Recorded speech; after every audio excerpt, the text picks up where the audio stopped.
एक बादल का वजन करीब 10 लाख टन होता है। एक बादल का आयतन आमतौर पर करीब 1 किलोमीटर क्यूबिक होता है और इसका घनत्व करीब 1.003 किलोग्राम प्रति क्यूबिक मीटर होता है। ये घनत्व उसके आसपास की हवा से करीब 0.4% कम होता है। इसी वजह से वे तैर पाते हैं। वे हल्के और फूले हुए दिख सकते हैं, लेकिन ऊपर तैरती हुई वे बड़ी सफ़ेद चीज़ें काफ़ी भारी होती हैं। एक सामान्य बादल का आयतन लगभग 1 किलोमीटर क्यूबिक होता है और उसका घनत्व लगभग 1.003 किलोग्राम प्रति क्यूबिक मीटर होता है, जो आसपास की हवा के घनत्व से लगभग 0.4% कम होता है। यही वजह है कि वे तैरते हैं। इसलिए गणित के हिसाब से देखें तो इसका मतलब है कि एक सामान्य बादल का वजन लगभग 10 लाख टन होता है। समान जुड़वाओं बच्चों के फिंगरप्रिंट एक जैसे नहीं होते। आखिरकार आप अपने अपराधों के लिए अपने जुड़वाओं बच्चे को दोषी नहीं ठहरा सकते। ऐसा इसलिए है क्योंकि गर्भ में विकास के दौरान पर्यावरणीय कारक, गर्भनाल की लंबाई, गर्भ में स्थिति और उंगली के बढ़ने की दर आपके फिंगरप्रिंट को प्रभावित करते हैं। पृथ्वी का घूर्णन गति बदल रहा है। यह वास्तव में धीमा हो रहा है। इसका मतलब है कि औसतन एक दिन की लंबाई प्रति शताब्दी लगभग 1.8 सेकंड बढ़ जाती है। 600 मिलियन साल पहले एक दिन सिर्फ 21 घंटे का होता था। आपका मस्तिष्क लगातार खुद को खा रहा है। इस प्रक्रिया को फेगोसाइटोसिस कहा जाता है, जहां कोशिकाएं छोटी कोशिकाओं या अणुओं को घेर लेती हैं और उन्हें सिस्टम से निकालने के लिए उनका उपभोग करती हैं। चिंता न करें, फेगोसाइटोसिस हानिकारक नहीं है, लेकिन वास्तव में आपके ग्रे मैटर को संरक्षित करने में मदद करता है। खोजा गया जीवाश्म डायनासोर का सबसे बड़ा टुकड़ा 30 सेंटीमीटर से अधिक लंबा और 2 लीटर से अधिक मात्रा में है। माना जाता है कि यह टायरानोसोरस रेक्स टर्ड है। जीवाश्म गोबर, जिसे कोप्रोलाइट भी कहा जाता है, वैज्ञानिकों को यह समझने में मदद कर रहा है कि डायनासोर क्या खाते थे। ब्रह्मांड के औसत रंग को कॉस्मिक लैटे कहा जाता है। 2002 के एक अध्ययन में खगोलविदों ने पाया कि आकाशगंगाओं से आने वाला प्रकाश औसतन एक बेज रंग में बदल जाता है, जो सफ़ेद के करीब होता है। जानवर मनुष्यों से अलग तरीके से समय का अनुभव कर सकते हैं। छोटे जानवरों के लिए उनके आसपास की दुनिया मनुष्यों की तुलना में अधिक धीमी गति से चलती है। उदाहरण के लिए सैलामेंडर और छिपकलियां बिल्लियों और कुत्तों की तुलना में समय का अनुभव अधिक धीरे धीरे करती हैं।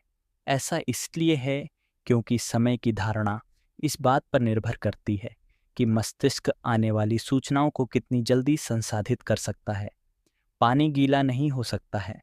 ऐसा इसलिए है क्योंकि अधिकांश वैज्ञानिक नमी को एक तरल की ठोस सतह के साथ संपर्क बनाए रखने की क्षमता के रूप में परिभाषित करते हैं, जिसका अर्थ है कि पानी स्वयं गीला नहीं है, लेकिन अन्य वस्तुओं को गीला कर सकता है। एक मुर्गी कभी बिना सिर के 18 महीने तक जीवित रही थी। माइक मुर्गे की अविश्वसनीय उपलब्धि 1940 के दशक में यूएसए में दर्ज की गई थी। वह बच गया क्योंकि उसकी गले की नस और उसके मस्तिष्क के अधिकांश हिस्से को बरकरार रखा गया था, जिससे यह सुनिश्चित हो गया कि जीवित रहने के लिए पर्याप्त मस्तिष्क कार्य बचा हुआ है। अधिकांश मामलों में बिना सिर वाला मुर्गा कुछ ही मिनटों में मर जाता है। दुनिया के सभी बैक्टीरिया एक दूसरे के ऊपर रखे जाने पर 10 अरब प्रकाश वर्ष तक फैल सकते हैं। साथ में पृथ्वी के 0.1 मिलीमीटर लंबे सूक्ष्म जीव मिल्की वे के चारों ओर 20,000 से अधिक बार लपेट सकते हैं। टाई पहनने से मस्तिष्क में रक्त का प्रवाह 7.5% तक कम हो सकता है। 2018 में एक अध्ययन में पाया गया कि नेकटाई पहनने से आपके मस्तिष्क में रक्त का प्रवाह 7.5% तक कम हो सकता है, जिससे आपको चक्कर आ सकते हैं, मिचली आ सकती है और सिर दर्द हो सकता है। अगर टाई बहुत टाइट पहनी जाए तो वे आपकी आंखों में दबाव भी बढ़ा सकती हैं और कीटाणुओं को ले जाने में बहुत मददगार होती है।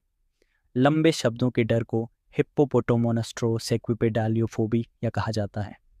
36 अक्षरों वाले इस शब्द का पहली बार इस्तेमाल रोमन कवि होरेस ने पहली शताब्दी ईसा पूर्व में उन लेखकों की आलोचना करने के लिए किया था जो लंबे शब्दों के लिए अनुचित झुकाव रखते थे।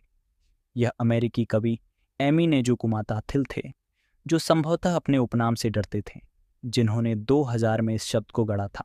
जैसा कि हम इसे जानते हैं, दुनिया का सबसे बूढ़ा कुत्ता 29.5 साल तक जीवित रहा, जबकि एक कुत्ते की औसत आयु लगभग 10 से 15 वर्ष होती है। एक ऑस्ट्रेलियाई मवेशी कुत्ता ब्लूई 29.5 वर्ष की परिपक्व आयु तक जीवित रहा। दुनिया की सबसे बूढ़ी बिल्ली 38 साल और 3 दिन तक जीवित रही। क्रीम पफ अब तक की सबसे बूढ़ी बिल्ली थी। सूर्य ध्वनि करता है, लेकिन हम इसे सुन नहीं सकते। दबाव तरंगों के रूप में सूर्य ध्वनि करता है। हालांकि सूर्य से आने वाली दबाव तरंगों की तरंग दैर्घ्य सैकड़ों मील में मापी जाती है, जिसका अर्थ है कि वे मानव श्रवण की सीमा से बहुत दूर हैं। माउंट एवरेस्ट पृथ्वी का सबसे ऊंचा पर्वत नहीं है। हवाई में मौना केआ और मौना लोआ जुड़वांव ज्वालामुखी माउंट एवरेस्ट से भी ऊंचे हैं, क्योंकि उनकी ऊंचाई का 4.2 किलोमीटर हिस्सा है पानी के नीचे डूबा हुआ है। जुड़वां ज्वालामुखी कुल मिलाकर 10.2 किलोमीटर मापते हैं, जबकि एवरेस्ट की ऊंचाई मात्र 4.6 किलोमीटर है। हमारे सौर मंडल में एक दीवार है, हेलियोपोड, अंतरिक्ष का वह क्षेत्र जिसमें सौर हवा इतनी गर्म नहीं होती कि दूर के तारों से आने वाले कणों की हवा को पीछे धकेल सके, को अक्सर सौर मंडल और अंतरतारकीय अंतरिक्ष की सीमा दीवार माना जाता है।